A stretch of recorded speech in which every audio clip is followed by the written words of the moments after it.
Igual o menino birrento. Não estou cantando.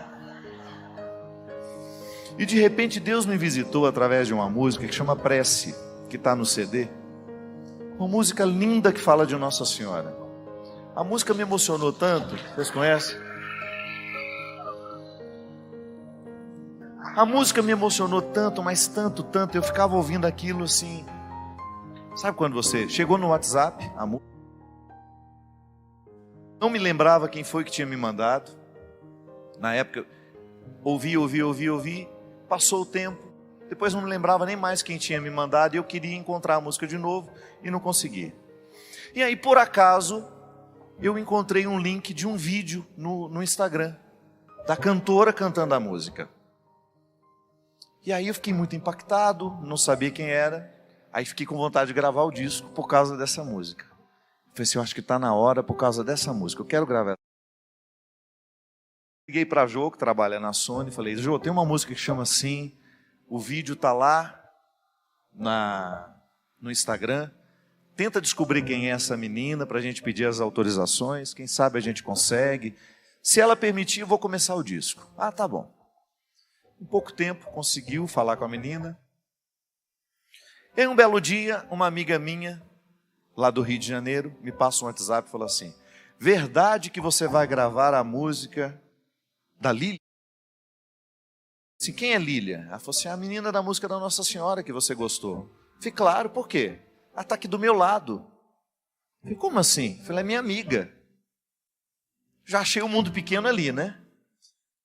Eu falei assim, mas diga para ela que essa música mexeu muito comigo, que Nossa Senhora me visitou poderosamente através dessa canção. Diga para ela que foi um presente de Deus saber que eu posso gravar. Aí nessa, não, peraí um minutinho que ela quer falar com o senhor. Aí ela falou assim, Padre Fábio, que prazer. Aquela história, aquela experiência. Padre, quando eu fiz essa música, eu mostrei ela para o meu marido. E como eu canto música popular brasileira, eu nunca imaginava que o meu público poderia gostar dessa música. Só que aí no dia que eu mostrei para ele, eu falei assim, mas eu vou dizer uma coisa para você, do fundo do meu coração. Eu fiz essa música, mas eu tinha muito desejo que ela um dia fosse gravada pelo Padre Fábio. Olha isso. Isso uns 3 meses depois da primeira vez que eu tinha escutado. Aí fiquei muito emocionado na época, na hora, no momento, nem que ela falava isso, porque primeiro o meu desejo de cantar aquela música que eu não sabia de quem era, como Nossa Senhora me visitou o coração naquele momento, como ela me trouxe Deus ali, sabe como a mãe te põe no colo de Deus e fala, meu filho, descansa, porque a música fala isso. A música é linda, a música é uma oração linda, terna, simples, e uma expressão muito simples, minha Nossa Senhora, me dá um colo, começa assim. Num tempo que tinha sido tão difícil para mim, tanta luta, de tanta dor, de tanto sofrimento, quando eu ouvi aquela música era como se eu estivesse diante de tudo que eu precisava dizer e eu não sabia. Ô minha Nossa Senhora, me dá um colo, faz tempo que a gente não conversa. Eu vivo nesse mundo tanta pressa, preciso do seu amor, preciso da sua companhia. Só isso que falava a música. De repente aquela menina dizendo que quando compôs, imaginou que seria uma música que eu cantasse. Sabe quando se entrelaçam as coisas? Aí eu pensei, está na hora do disco. O meu disco não poderia nascer diferente. Tinha que nascer no colo de Nossa Senhora. Tinha que nascer como uma resposta de Deus me dada pela minha mãe. E a música Trem-Bala veio nesse mesmo movimento. Eu senti que estava na hora de cantar, de dizer alguma coisa, eu pensei, eu tenho ficado tão incomodado com a maneira como nós vivemos. Durante esses 2 últimos anos eu preguei em todos os meus shows, eu me lembro, em todas as oportunidades que eu tinha de cantar nos mais diversos lugares. Essa era uma pergunta que eu fazia em todos os momentos lá, em todos os shows. O que nos enriquece? O que de fato vale a pena viver?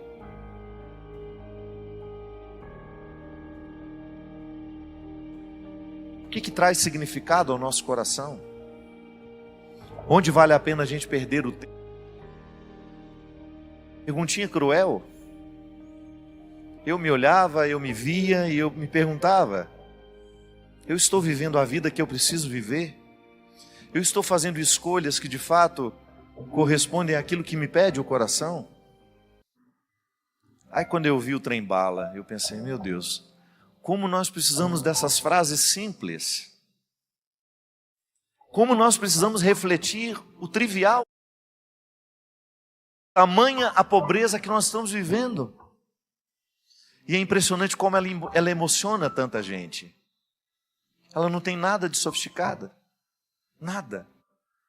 A Ana, que é a menina que fez essa música, que também tem uma raiz bonita com a canção nova, que depois eu fiquei sabendo, que ela quando ficou sabendo, quando ela disse, né, sim, que eu poderia gravar, também não imaginava que ela pudesse conhecer o meu trabalho.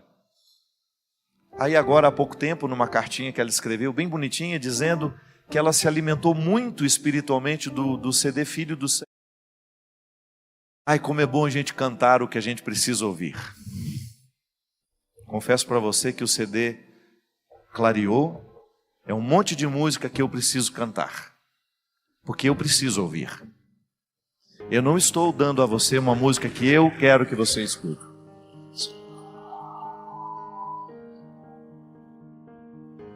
O CD Clareou é um conjunto de músicas que eu preciso cantar, porque eu preciso. Essas expressões simples que me lembram o que de fato, de que forma eu preciso viver. Porque aí para mim sem dúvida, uma oportunidade muito feliz que eu tenho de ser esse canteiro de obras. Que nós precisamos. É isso que nos realiza, né? Quando você percebe que você está em pleno andamento de reformas.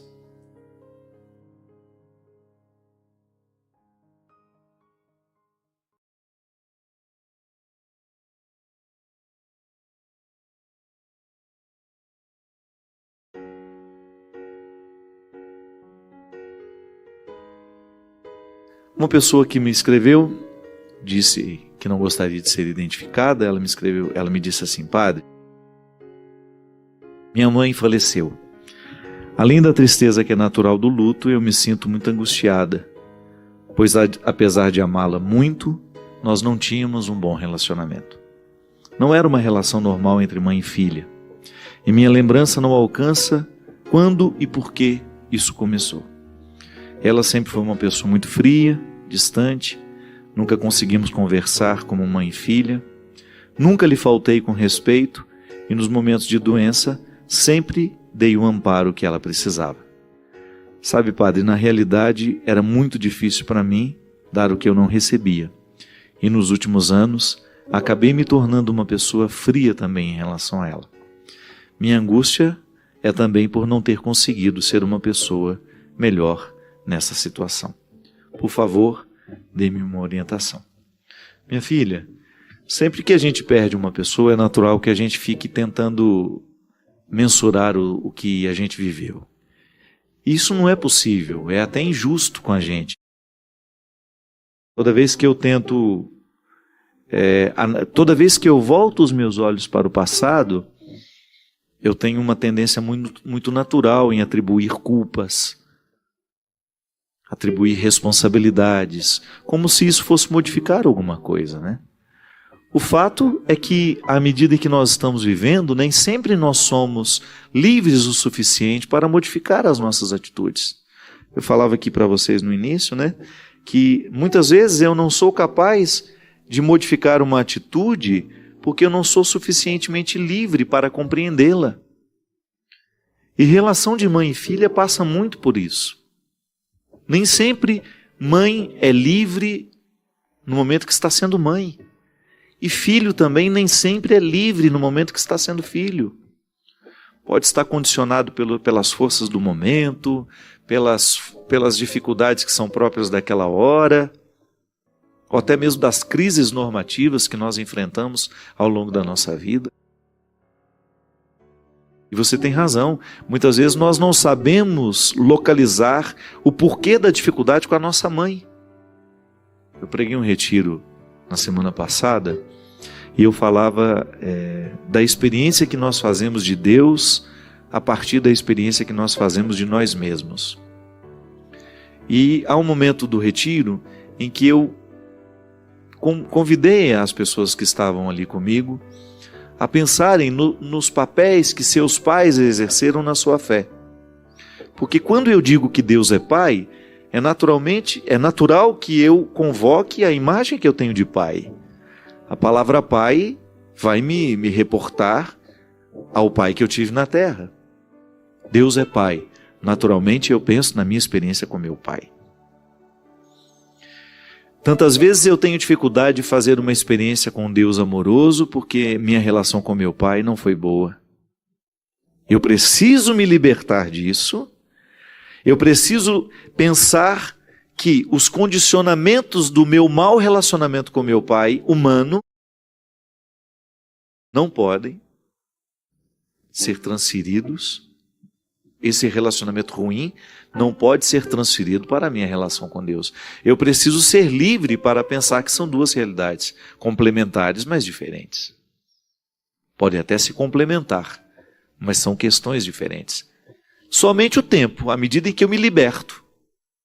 Porque eu vejo muita gente não acreditar em Deus porque tiveram dificuldade de acreditar em seus pais. Experiências humanas mal feitas geram seres humanos, muitas vezes, com muita dificuldade de viver a experiência da transcendência. Quando é que começa isso? A gente não sabe, você mesmo disse. O fato é que num determinado momento você percebeu que existia uma indisposição entre você e sua mãe. Isso é tão comum, gente, é mais comum do que nós imaginamos. Todos nós, em algum momento da vida, precisamos curar essa relação com os pais. Vamos colocar os papéis nos seus devidos lugares. Porque senão, a gente morre sem ter chegado ao melhor do nosso relacionamento. Porque você pode muito bem chegar à conclusão que a sua mãe não é a pessoa com quem você mais tem afinidade, apesar dela ser a sua mãe. Não é nenhum pecado você, num determinado momento da sua vida, estabelecer uma relação respeitosa sempre, mas sem a cumplicidade, porque ela não foi possível. E quanto mais você insistia na cumplicidade com a sua mãe, na intimidade com a sua mãe, mais desastrosa ficava aquela relação. De repente, uma certa distância pode até fazer bem, para vocês conviverem melhor no futuro. Eu não estou falando de abandonar a mãe, não. Eu estou falando de estabelecer limites para essa relação, de você não carregar as culpas da necessidade de ser igual a todas as outras filhas. Não é assim que funciona. Eu, na relação com a minha mãe, eu tenho características que são específicas da minha relação com ela, que são diferentes dos meus outros irmãos. A intimidade não é uma regra. A intimidade é uma afinidade que acontece sem que a gente explique. Por que eu posso ter uma afinidade com Julie e não tenho de repente com uma outra pessoa? A gente não consegue explicar afinidade. Mas quando nós temos essa dificuldade, num papel tão determinante na nossa vida como pai e mãe, é natural que a gente se sinta culpado. Mas não deveria ser assim. A gente deveria encarar isso com mais naturalidade.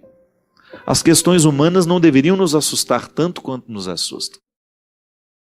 Sim, é o meu pai, mas eu tenho dificuldade com ele. Pronto.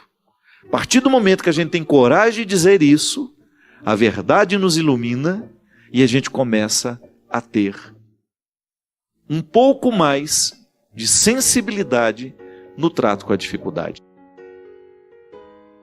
O grande problema é quando nós estamos dentro de um contexto de sacralidade tão estabelecido que a gente não permite dizer que não temos intimidade com o pai, com a mãe, ou até mesmo com o irmão. As relações familiares, elas são sempre carregadas de culpas. E nós não deveríamos agir assim. A partir do momento que a gente reconhece o papel do outro na nossa vida, o porquê dele nos incomodar tanto, o porquê de nós termos dificuldade com ele, e a gente começa a trabalhar isso no nosso dia a dia, as relações vão ficando mais saudáveis. Então, quando o outro vai embora sem a gente ter feito esse dever de casa, é natural que o incômodo seja maior. Porque aí você também já está romantizando, né? O outro já morreu, você não tem como alterar, aí você fica com aquelas perguntas inférteis. Ah, se eu tivesse feito. Ah, se eu tivesse falado. Ah, se eu tivesse modificado. Não fez, não falou, não modificou. Então não altera nada. A gente tende a agir enquanto a gente pode agir. A gente tem que resolver enquanto as pessoas estão vivas. Enquanto a gente pode olhar nos olhos e dizer com muito amor: mãe, a senhora é minha mãe, mas nós temos mais dificuldades que facilidades. Então nós não vamos nos exigir uma intimidade que não nos é possível.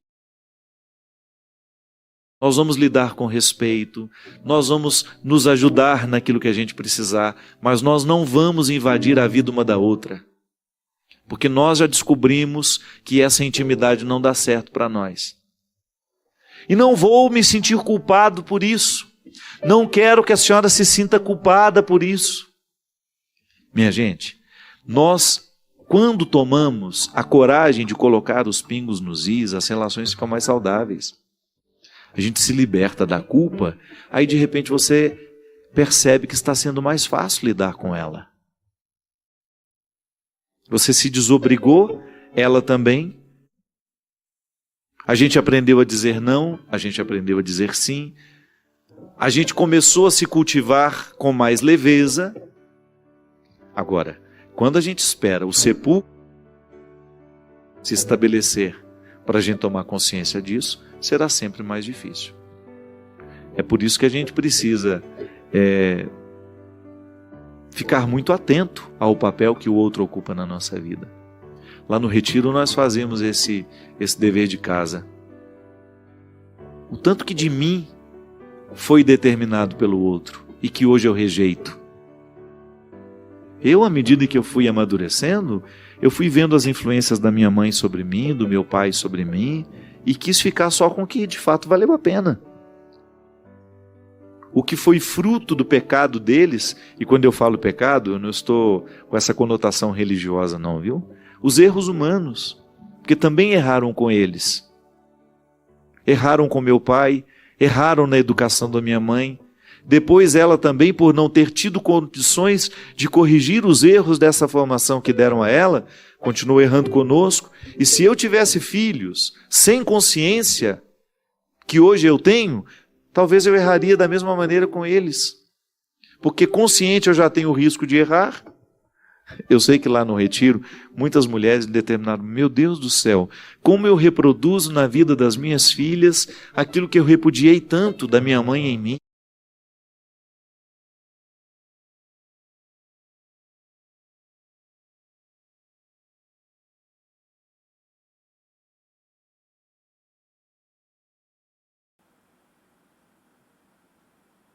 Chegar até o fim de um vídeo desses é por si só um exercício de paciência e entrega. Obrigado por você ter vindo até aqui. Comenta aí nos comentários a sua cidade, o seu país. Inscreva-se, compartilhe, deixe o seu like, porque cada pequena ação dessas ajuda essa mensagem a seguir adiante.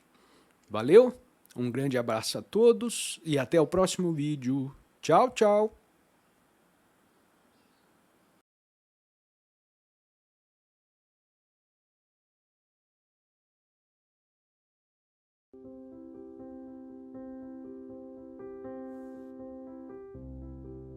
Eu acredito que para todos nós que vivemos a dinâmica do Evangelho, para nós que resolvemos pautar a nossa vida na perspectiva do Evangelho, é sempre tempo de luto.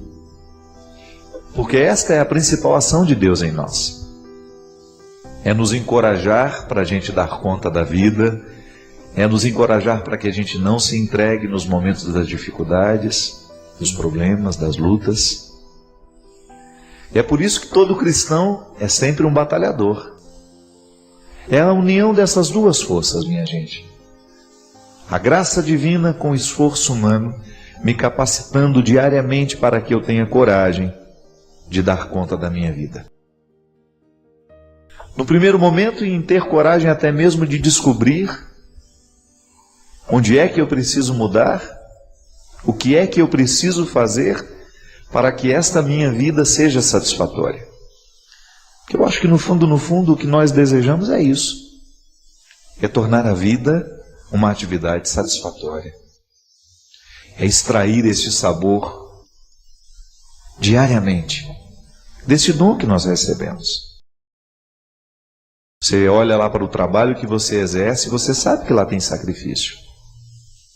Mas este sacrifício, exercer essa profissão que você escolheu, estar nesse local de trabalho que você escolheu, viver esse sacrifício do dia a dia, só tem sentido se você identifica que ele está te realizando como pessoa. Porque não existe realização humana sem sacrifício. E aí você vai na raiz do termo, né? Sacrifício é você tornar algo sagrado. Mas a gente não torna algo sagrado apenas com coisas boas, não. É preciso uma parcela de sofrimento e de dor em tudo aquilo que nós fazemos, não é? Mas precisa valer a pena. E Deus nos encoraja o tempo todo a olhar para isso. Eu não tenho perdido a oportunidade, sabe? Tenho ficado muito inquieto com as minhas demandas, né? Preciso estar feliz. E ser feliz consiste em ter a totalidade. Não significa ser um bobo alegre, não. Significa estar satisfeito com tudo aquilo que é até sofrimento na minha vida. Porque o único sofrimento, o único sacrifício que realmente Deus quer para nós é aquele que nos coloca no caminho certo. Mas a gente erra, padre, erra. Mas eu acho que o nosso empenho é caminhar para errar menos. Para a gente ter condições de acertar um pouco mais naquilo que nós estamos escolhendo. Quando você sente que existe uma situação nebulosa, oh meu Deus, em qual caminho eu agora devo me colocar? Qual é a perspectiva que eu agora devo trazer para a minha vida? Aí é a hora da oração, do aconselhamento, da direção espiritual, né? Da partilha, com aquelas pessoas que nos amam de verdade, com os amigos que realmente conhecem o nosso coração. E a partir desta análise que fazemos juntos, a gente vai descobrindo qual é o propósito de Deus para nós. Porque às vezes, minha gente, nós corremos o risco de desperdiçar o nosso sangue, de desperdiçar a nossa energia nos lugares errados, nas situações erradas. Quanta infelicidade vem sobre nós quando nós estamos nos lugares errados, fazendo o que é errado. Muitas pessoas se perdem, muitas pessoas morrem assim, é lamentável, né? Porque falta coragem de se colocar para a batalha que precisamos vencer. E sem luta, minha gente, sem oração, sem reflexão, a gente não chega a essas respostas. Nós somos muito complexos. A experiência humana nos mostra isso, né? O ser humano é muito complexo.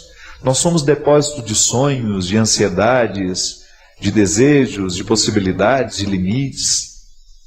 Você é um conjunto de mistério, né? Mas você precisa viver essa vocação diária de ir investigando esses mistérios para que pelo menos um pouco deles você possa desvendar e a partir daquilo que se desvenda ter condições de descobrir o seu lugar no mundo. O que vamos fazer do dia de amanhã? É uma boa pergunta. Posso olhar para o dia de hoje, identificar o que fiz de errado hoje e quem sabe me propor uma manhã um pouco mais interessante do que foi o dia de hoje. É isso, minha gente, que traz o elan vital. O que é o elan vital? É essa amarra invisível que dá sentido àquilo que a gente faz, que traz alegria aos nossos olhos,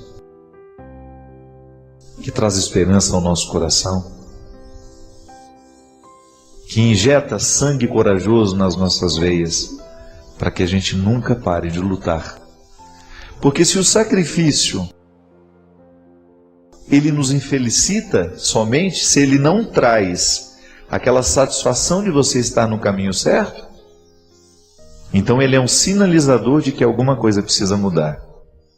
Porque você não tem o direito de comprometer a sua existência, porque ela é um dom. Ela lhe foi dada por Deus e você é apenas um administrador de tudo isso. E é responsabilidade sua colocar as escolhas nos lugares certos para que esta existência seja brilhante no mundo. É por isso que a vida bem vivida, ela é sempre frutuosa. Porque ela desperta nos outros como se fosse uma corrente do bem, né, acontecendo. Porque a pessoa que está satisfeita com a vida que está levando, ela é naturalmente generosa, ela é naturalmente solidária, ela se partilha, ela se dá, né?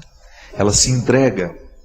E o outro acaba contagiado por essa vida que está sendo satisfatória. Assim como fala o Evangelho, da luz que é acesa e é colocada sobre a mesa para que possa servir para iluminar a vida dos outros também. E aí nós entendemos que a vela acesa em cima sobre a mesa, ela facilita o caminho de quem passa por nós. Se eu me disponho a ser um homem realizado e se me interpreto como uma vela acesa sobre a mesa do mundo, sobre este altar que é o mundo, eu vou facilitar a passagem daqueles que passarem por mim. Serei luz no caminho deles. Mas este sinalizador, minha gente, precisa estar presente o tempo todo. Da mesma maneira como um cais é sinalizado de maneira iluminada para que os navios o encontrem. Da mesma maneira, quando nós precisamos pousar de madrugada num aeroporto, você vê de longe as luzinhas da pista, sinalizando de que ali existe um porto seguro para você chegar. E essa é a luta do dia a dia. Eu hoje estou vivo e hoje preciso arrancar deste estar vivo o sabor que me capacita para ter cada vez mais disposição para viver e fazer viver o que está ao meu redor. Porque é sempre assim, né? A gente nunca vive sozinho. Onde existe uma pessoa feliz, ali você pode ter certeza que ela vai fazer de tudo para provocar felicidade nos outros, até naturalmente. Ela vai despertar esse desejo de ser feliz no movimento natural. Apenas sendo ela satisfeita com ela mesma, com a vida que está vivendo, ela vai provocar isso nos outros. O contrário também é verdade, né? Quando você tem uma pessoa insatisfeita consigo mesma, ela acaba provocando insatisfações. Ela acaba sendo um obstáculo para muitas outras pessoas. E é por isso que eu digo que nós precisamos ser muito honestos, né? Com a vida que nós estamos vivendo e com aquilo que nós estamos provocando no outro, no momento em que vivemos ao lado dele. E gosto de ensinar isso teologicamente, né? Estamos sempre auxiliados pela graça. A graça de Deus, que também podemos chamar o amor de Deus, a bondade de Deus, são termos distintos para dizer uma mesma coisa, porque tudo isso é graça. O amor de Deus na nossa vida é fruto da graça, é gratuito, é generoso. A graça sempre se antecipa. Mas se eu me apago, se eu não promovo a minha realização no dia a dia, que é, volto a dizer, o que é a realização humana? É o acolhimento do dom divino, é o acolhimento da graça divina na nossa vida. E na união desse acolhimento, que se desdobra em atividades, em atitudes de escolhas, de dizer sim, de dizer não, é assim que nós fazemos a existência ser frutuosa, dizendo sim e não na hora certa. Santo Agostinho dizia, de maneira muito sábia, que até mesmo o amor com que a gente ama nos foi dado por Deus. Eu só posso amar porque Ele me amou primeiro. Só posso ser bom porque Ele foi bom comigo primeiro. Só posso ter coragem porque Ele já depositou a coragem em mim. O meu esforço, que é todo o meu empenho do meu dia a dia, da minha vida cristã, porque não existe vida cristã sem essa outra dimensão humana, não é? Que é o esforço, que é a garra, a dinâmica que eu coloco, as atitudes que favorecem o agir desta graça em mim. Volto a dizer, o sacrifício, ele só tem sentido quando ele nos sinaliza de que ele é um caminho que nos faz chegar à vontade de Deus, ao desejo de Deus para nós. E descobrir essa vontade de Deus na nossa vida é preciso investigação, né? É preciso descobrir quem eu sou, quais são as minhas aptidões, aonde é que a minha alma se sente confortável. Deus fala através da minha consciência. A minha consciência me indica o que é certo e o que é errado. E quanto menos pecado eu tiver, maior será a minha capacidade de compreender o certo e o errado. Quanto mais honesto eu for, maior será a capacidade que a minha consciência vai ter de me colocar a palavra de Deus ou a verdade de Deus para a minha vida. A palavra de Deus, no momento em que eu vivi aquela experiência tão fecunda em Jerusalém, era essa: não pare de lutar. Não entorpeça a sua consciência. Não seja um homem relapso, não seja um padre relativo, né? Não relativize o que eu quero para você. Coloque o seu coração no lugar certo. Empenhe-se no projeto que realmente vai fazer frutos para a sua missão. Você já imaginou se eu estivesse me obrigando a ser padre? Que desconforto horroroso que eu iria viver, né? Não. Eu tenho muitos defeitos, você sabe disso, já falei, falo deles o tempo todo, mas a minha experiência está valendo a pena, porque eu me sinto confortável sendo quem eu sou. E os desconfortos que eu identifico nunca estão diretamente ligadas ao essencial daquilo que eu sou, não. Eu não conflituo mais o fato de ser padre, de fazer o que eu faço, mas eu ainda me conflituo de fazer como faço. Mas pode ser que existam algumas pessoas que estejam num nível de conflito ainda mais profundo. Não estão conflituando como fazem, mas o que fazem. O que escolheram para si. E é aí que nós precisamos agir. Porque o nosso lugar no mundo é Ele. É em busca dele, é para isso que nós vivemos, encontrar o nosso lugar no mundo. Porque o lugar do mundo que deve ser nosso é aquele que nos coloca ao redor das pessoas que nos dão sentido. O lugar do mundo que nos pertence e que realmente Deus nos projetou para estarmos lá, às vezes nós precisamos passar uma vida inteira procurando, né? Mas a procura já tem sentido. Por isso que o conflito é bem-vindo, porque ele vai me fazer perguntar diariamente se eu estou caminhando na direção deste lugar. Às vezes é contrariando o outro que nós conseguimos acertar a harmonia interior que às vezes está perdida, porque nós estamos fazendo tudo errado apenas para agradar o outro. E isso é uma infantilidade, né? Nós muitas vezes somos infantis assim. Eu não estou dizendo que você tem que desconsiderar o seu papel, a sua importância na vida do outro. Não, não é isso não. Eu estou falando daquelas amarras que nós permitimos que coloquem em nós pelo simples fato de agradar o outro.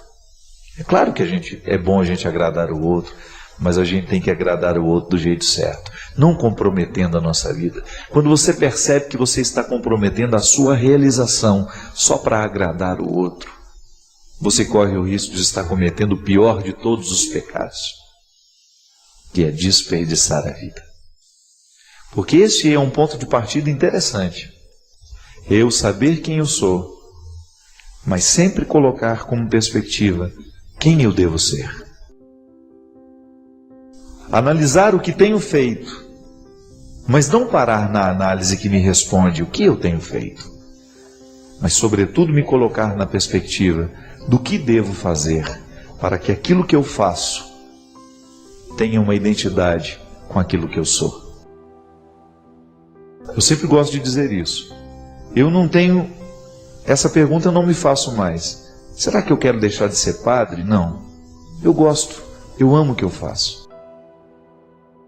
Agora eu preciso me responder todos os dias: como é que eu vou ser padre no dia de hoje? Aí eu olho para as pessoas que estão ao meu lado, quais são os compromissos daquele dia, e eu identifico de maneira muito prática como é que eu precisarei ser padre ali, com aquelas pessoas e com aquela situação. Se é diretora de escola, você é professora, você é balconista, você trabalha no supermercado, não importa.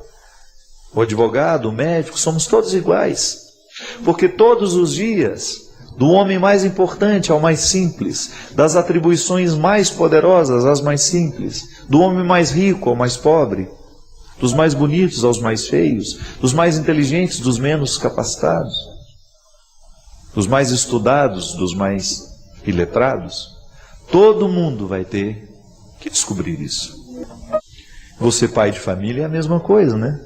Acorda amanhã de manhã, vai olhar para sua esposa, que está ao seu lado, ou não, está viajando, está ali, foi na casa da mãe, vai olhar para os filhos que você trouxe ao mundo, vai olhar para os seus amigos de trabalho, vai olhar para os seus companheiros que você vai encontrar no final do dia para jogar um futebol, e ali você vai ter que se perguntar: como eu devo ser, como você deve ser com eles? Como é que você vai ser o pai de família que você escolheu ser naquele dia? Vai ter que descobrir como é que está sendo e em que lugar do mundo está. O que está fazendo da vida que recebeu? O que está fazendo da vida que ganhou? E é por isso que eu gosto de dizer sempre que não há cristianismo sem reflexão. A oração e a reflexão são dois os sustentos, né? São os dois pilares da nossa vida cristã. Eu preciso rezar e eu preciso refletir. E preciso agir depois de um terceiro momento. Buscando este lugar. Nós somos peregrinos neste mundo, né? E estamos juntos nessa peregrinação. Às vezes o presente de Natal que nós podemos nos dar é uma boa decisão. Uma decisão acertada a respeito do nosso futuro. Quem sabe o presente de Natal que você esteja precisando se dar seja esse: mudar os rumos da sua vida, fazer escolhas mais saudáveis, não desperdiçar a sua vida com aquilo que é nocivo, com aquilo que não lhe faz bem,